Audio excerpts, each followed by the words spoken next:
দরকারের সময় কিছুই পাওয়া যায় না, সেটা তো আমরা সবাই জানি। গণেশ পুজোর আগে দরকার ছিল এই হরেক মাল 30 টাকাওয়ালা।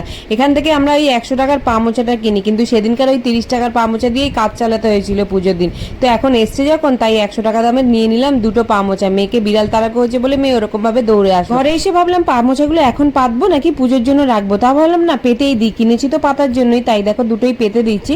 আর এই ছোটগুলো বাদ দিয়ে দেবো। তো দেখো দুটো পেতে ভালোই লাগছে। আমি এই 100 টাকার পা মোচাগুলোই ইউজ করতে ভালোবাসি। মেয়েদিকে নিয়ে এসে নিজের জন্য বল একটা বড় সাইজের চা ছেঁকনি।